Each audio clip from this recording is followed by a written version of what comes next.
Church, today we're starting a brand new sermon series entitled Traveling Light. In this whole month, during this crowded, busy holiday season, it's easy for people to feel weighed down by family, maybe relationships, financial pressure. Maybe it might even be regrets or failures. What we're going to be talking about this whole month, this series is going to help us get rid of the weight that we feel. Church, when it comes to the things God never asked us to carry. We all hold on to a lot of things that God never wanted you to have and He's never asked you to carry. And so this whole month we're going to be focusing on these things. And church, truly, the solution is very simple. It's this: let go of the baggage that you have and travel light.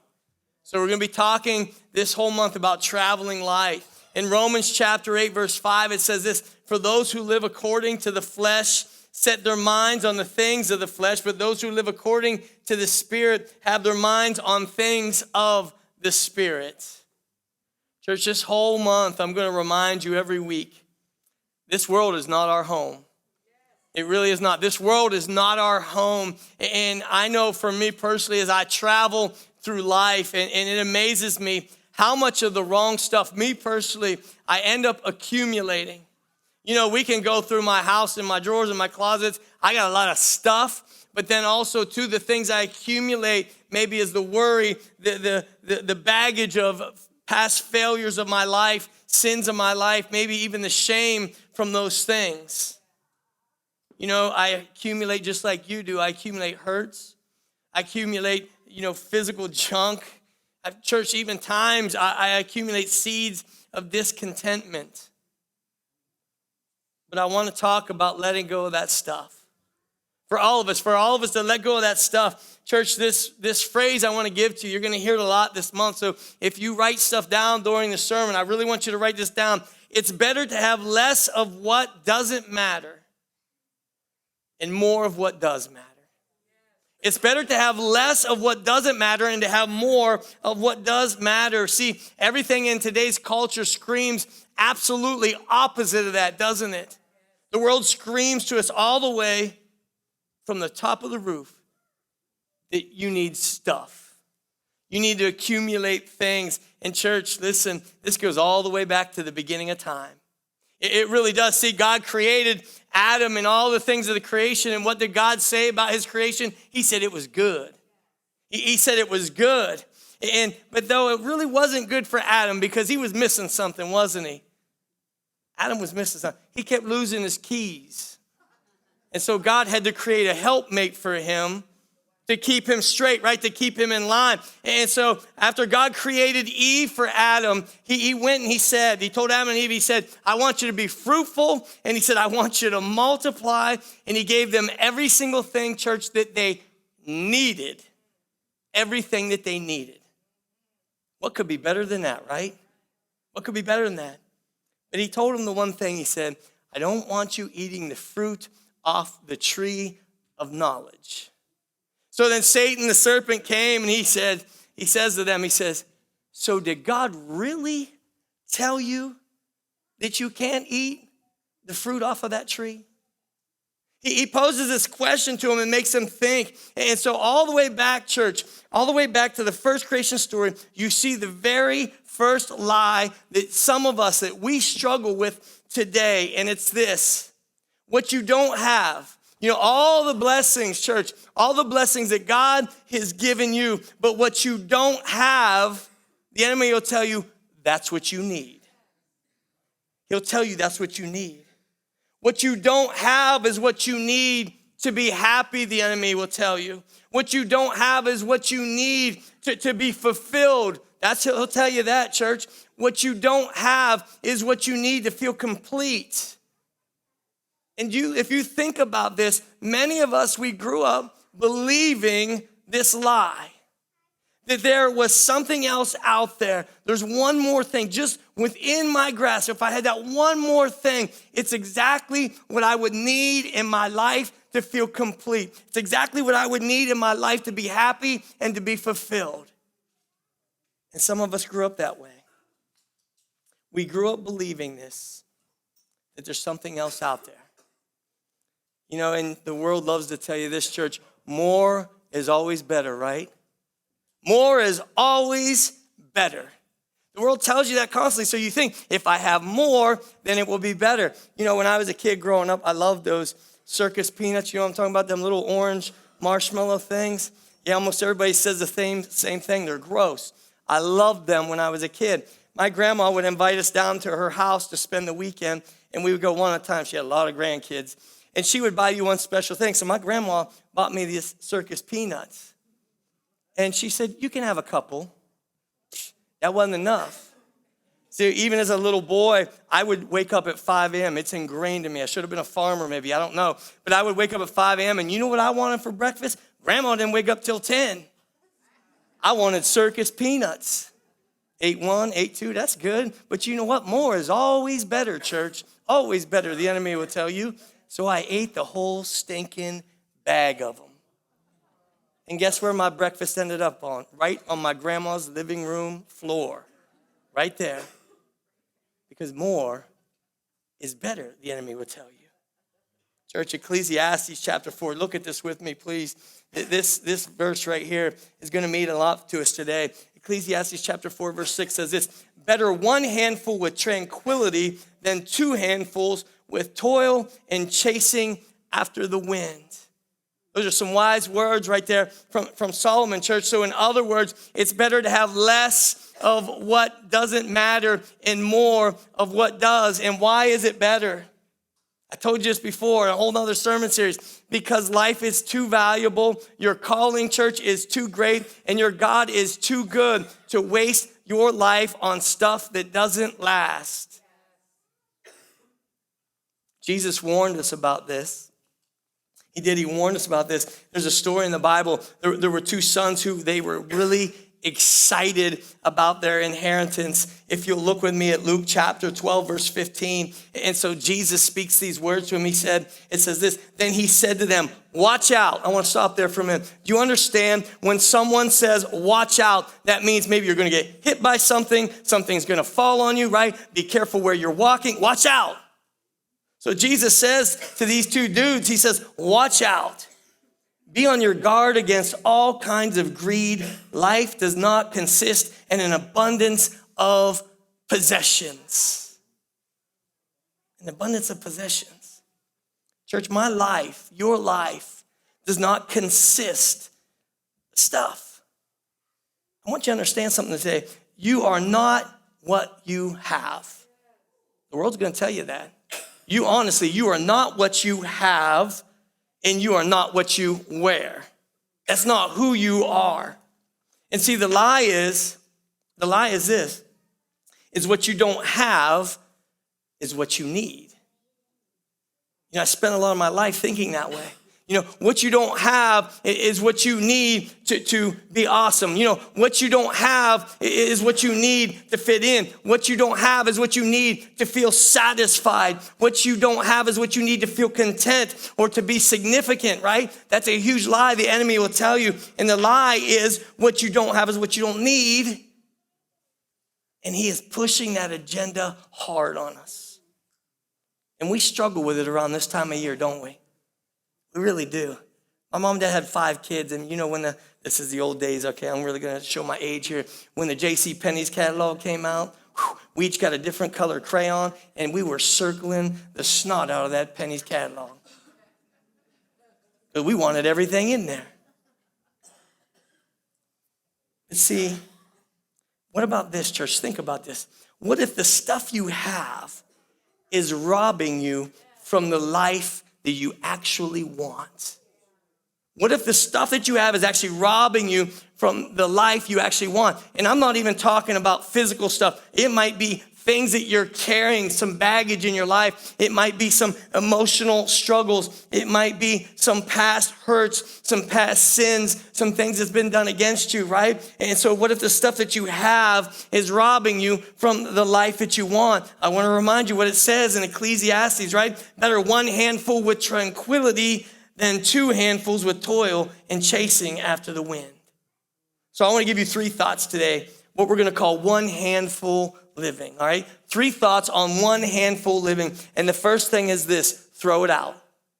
That's your very first point. Throw it out. When you look at the stuff that most of us have, it can be ridiculous, isn't it? It really can be ridiculous. When recently, we were expanding in our home, and we have another person living in our home, and so I had to take one closet and move it into the garage. And so Mary wasn't putting her clothes in no garage, I'll tell you that right now. So it ended up being me. So I built this closet in there, did a good job too, if I can say so myself. And I built this closet, and I put all my clothes in there. Well, the other day I was in there, and I'm noticing I put a piece of metal pipe across there that's holding my clothes, and the pipe is bending, and I'm like, that's cheap pipe. Really, it's not. I have too much. For real, I have way too much. And as I thought about that, it took me all the way back to 1999 when our first Russian boy came to live with us. I remember they came with literally the shirt on their back. That's all they had that day. And so the next day after we got him at the airport, I would take him shopping. I remember the very first year he came, and we're picking him out clothes, and he just keeps looking at me like I'm stupid. I'm getting multiple outfits and saying, all right, you need this, you need this. And he looked at me and he said, and he loved to say the word stupid. He said, this is stupid. You need 2, one clean, one dirty. And what he was saying to me was, listen, I'll wear one today, and when it's dirty, you can wash it, and then I'll wear the other one while it's washing. Church, that taught me a huge lesson. And it took me back when I saw my closet filled with that. So church, think about us. What most of us had, look at the stuff that we have. It really and truly is ridiculous. We need to be throwing out as our life depends on it. Getting rid of things, whether it be emotional or physical things. See, your life does not depend, church, on what you have in your closets. Your life does not depend on what you have in your drawers. Your life does not depend on what you have under your bed, right? Let's take it real far, okay? What you have in your attic, in your garage. You can't even pull your car in your garage because you got so much stuff. And for those of you who have so much, you are now renting a storage unit to store your stuff in it. That's not your life, church. That's not what defines you. It's about less of what doesn't matter and more about what does. I'm not even talking about decluttering, but I'm talking about de-owning. You know what I'm talking about? Getting rid of things. See, we could argue all day long that owning less is way more better than organizing more, isn't it? It really is. So there's this guy in the New Testament. The Bible calls him the rich young ruler. See, church, he had a lot of stuff. But see, here's the thing. His problem was that his stuff owned him. He had a lot of stuff, and his stuff owned him. And Jesus said something to the rich young ruler that you don't see recorded anywhere else in the Bible, what he said to this guy. And he said this, church, to him because he knew what this guy's problem was. He understood his problem. Look with me, if you will, Matthew chapter 19. Man, in Matthew chapter 19, verse 16, this rich young ruler, he comes up to Jesus. He says, just then a man came up to Jesus and asked, teacher, what good thing must I do to get eternal life? So the rich young ruler, he's asking the most important question any of us could ever possibly ask in life. Basically, what do I got to do to get to heaven? Jesus, what do I have to do? Check out Jesus' response in verse 21. Jesus answered, if you want to be perfect, go sell your possessions, you give to the poor, and you will have treasure in heaven. Then come follow me. So Jesus is saying, listen, get rid of all the stuff that's holding you down. He wasn't saying like nobody should have any stuff. That's not what Jesus was saying. He's saying, hey, dude, your stuff owns you. You don't own your stuff. He knew this about him. He's saying you need to sell it all. Get rid of it, and you come follow me. And in verse 22, sad response. When the young man heard this, he went away sad because he had great wealth. Church, he was willing to sacrifice his eternity for the garbage that he has on this earth. Think about that. See, less of the stuff that doesn't matter. And church, then you will have more of what does. See, the problem was this guy. He was just so into his stuff. He was into owning and accumulating. Church, it's not wrong to have nice stuff. Please do not walk out of here thinking I'm telling you, you got to sell everything you own. There's nothing wrong with having some nice stuff, because you know what? You realize our God, our daddy, he is a very generous God. He does. He is a very generous God, and he loves to bless us. He does love to bless us. See, it's not wrong to have stuff, but when your stuff has you, that's where the problem comes in play. When your stuff owns you. See, it is wrong when your life is defined by your stuff. It's wrong, church, when it's defined by that. See, it is wrong when you need stuff to be fulfilled. Church, it's wrong when you need stuff to make yourself happy. You know, pursuing a bunch of thinking. Pursuing just all these things and thinking that this is what's going to make me happy. This is what's going to fill this void that I've got in my life. And a lot of us fall in that trap. Church, I want you to realize something. It's a spiritual void that you have in your life. It's spiritual. That can only be filled by the goodness of God and his grace. That is the only way that void is going to be filled. So why is it, church, that we hold on to so much stuff? You know, why can't we give it away? Why can't we throw it out? Well, there's two big reasons for that. There's reasons, church. There's a reason you got way too many dishes at your house. There's a reason you have way too many knickknacks. There's a reason that some of you're still holding on to your VHS tapes. Got no idea why you still are doing that. Some of you've got pants that you've had for 20 years. You're waiting for them to come back in, aren't you? You're holding, I know they're coming back. And then there's that fear that you might need that for the future, right? That you might need that that's how I grew up. You know, we might need this later. You save that. You might need it later.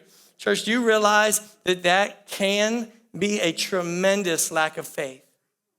That can be a lack of faith because it's symbolic, church, of a deeper struggle in your faith, that you're not trusting God to provide in your future, that you could bless somebody else today who doesn't have anything. I'm trying to go to this logic that if I get something, I give something.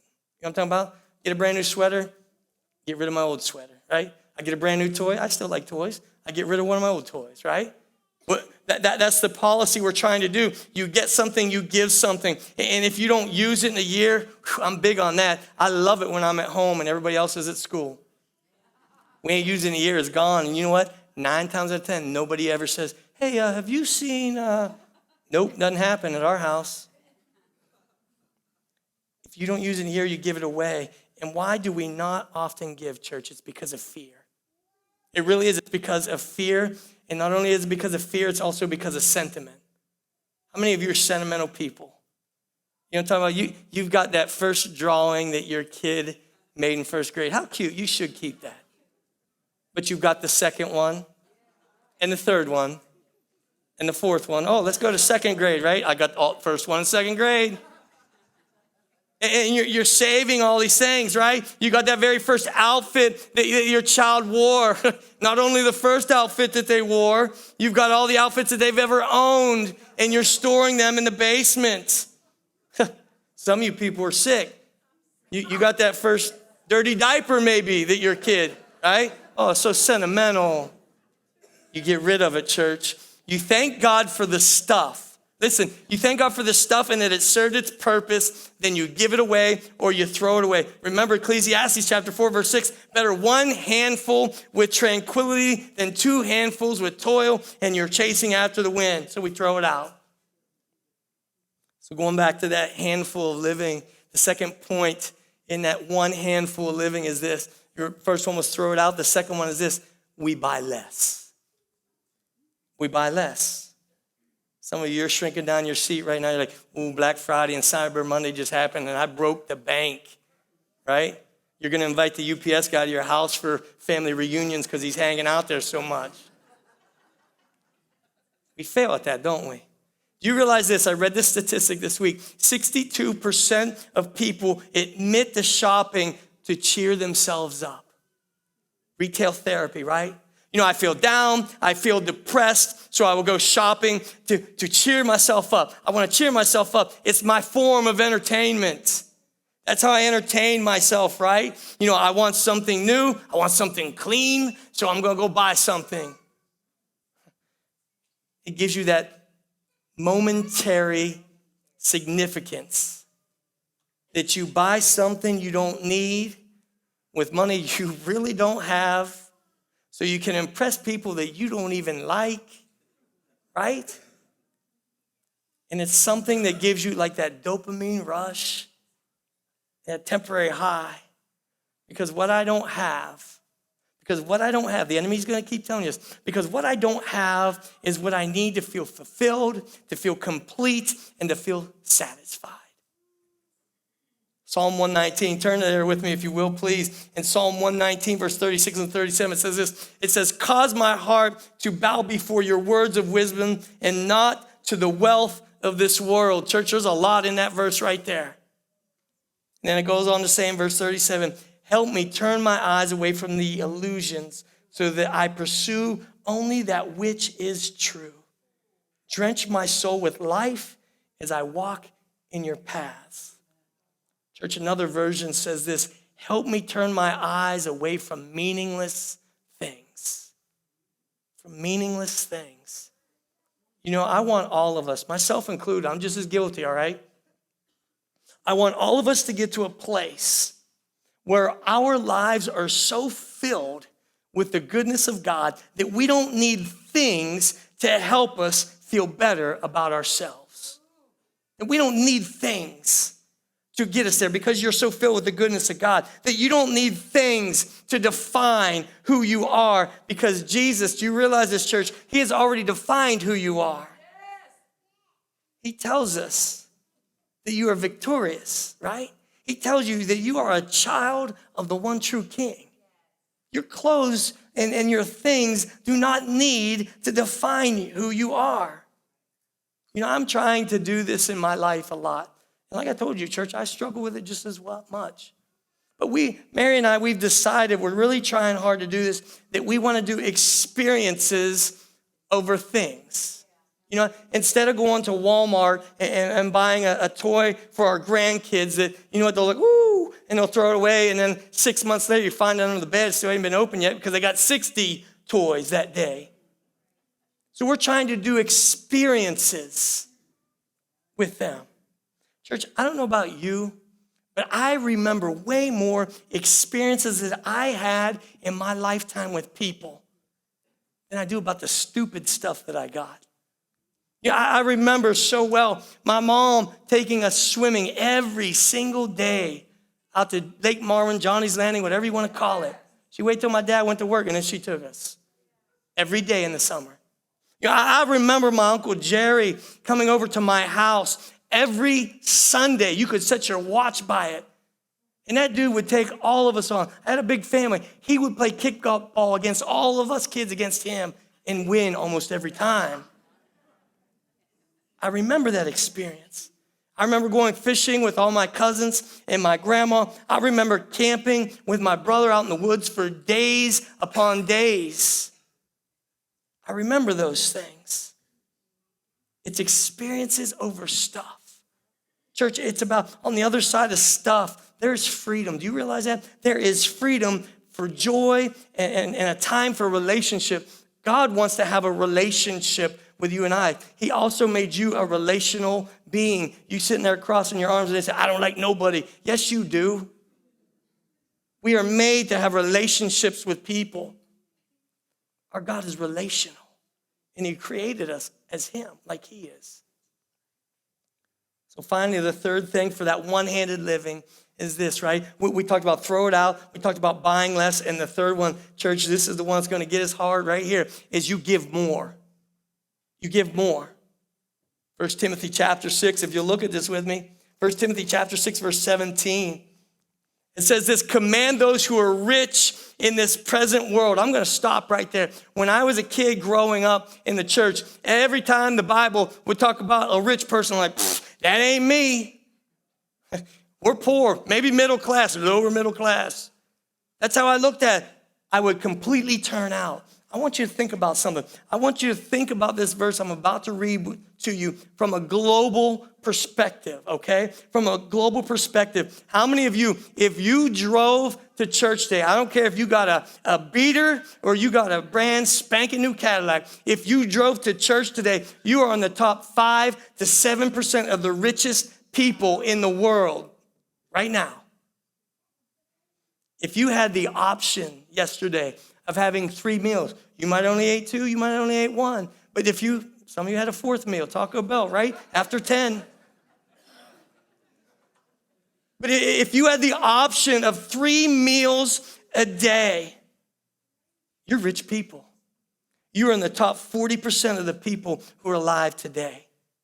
If you have the capability to order a pizza on your phone, you crazy rich.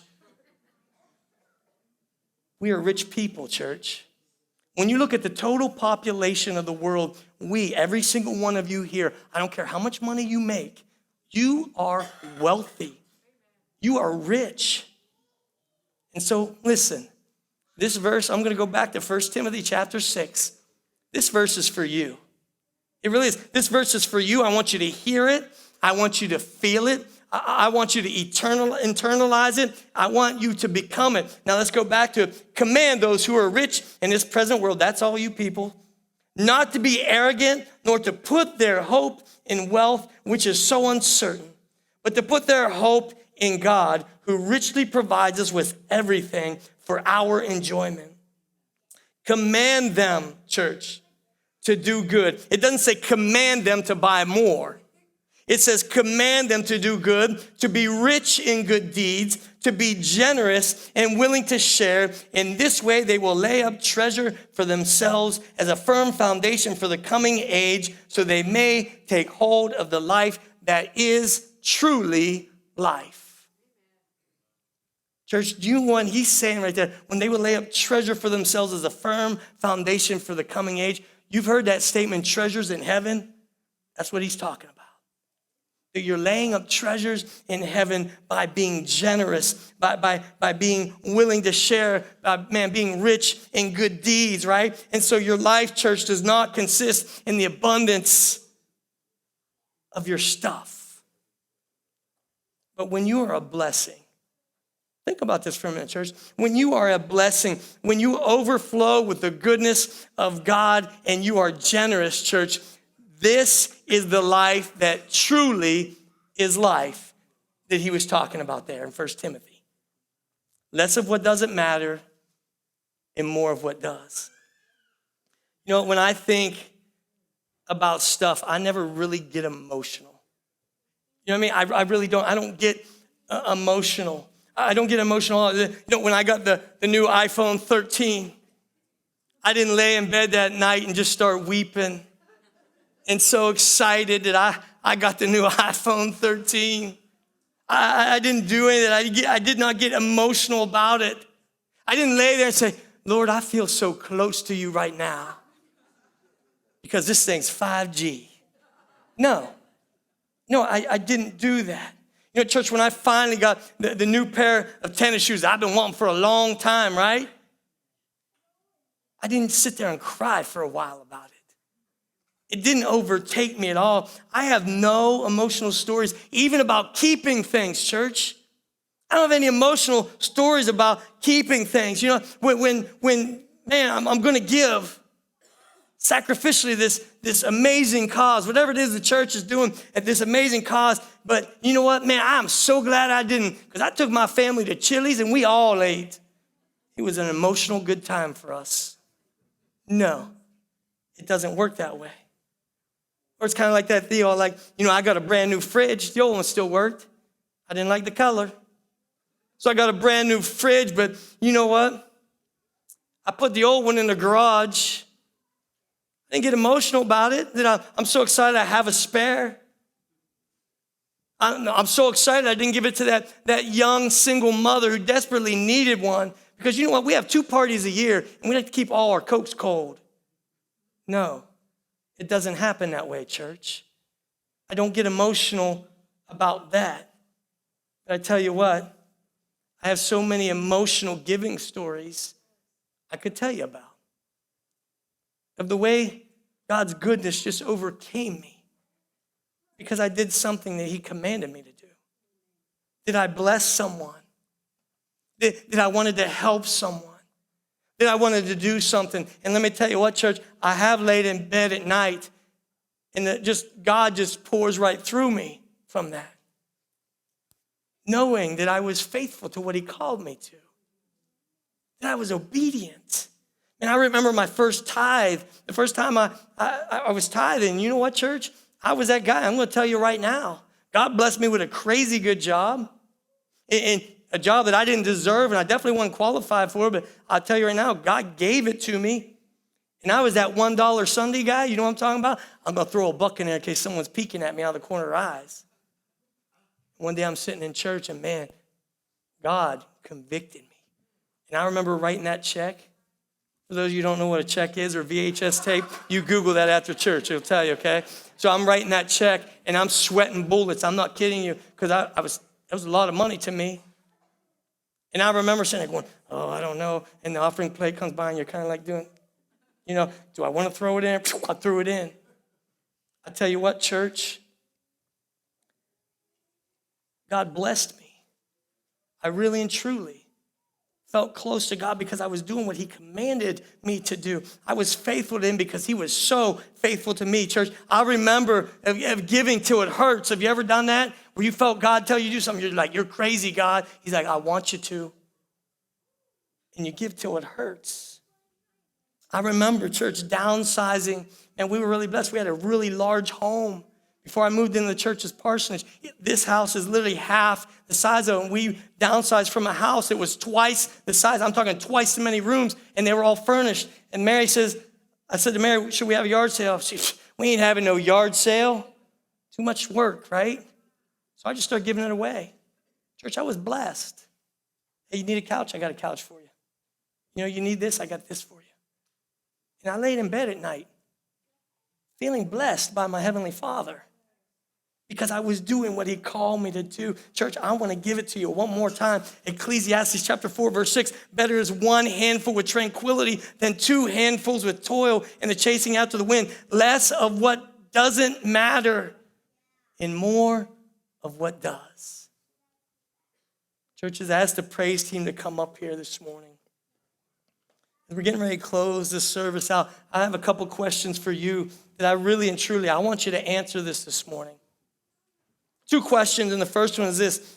Are you accumulating on earth what you cannot keep? Seriously, are you accumulating on earth what you cannot keep? I'm going to let you in on a little secret. When you pass, your kids are going to throw it in the dumpster. They are. And you're so worried about it now that I got to have all this stuff.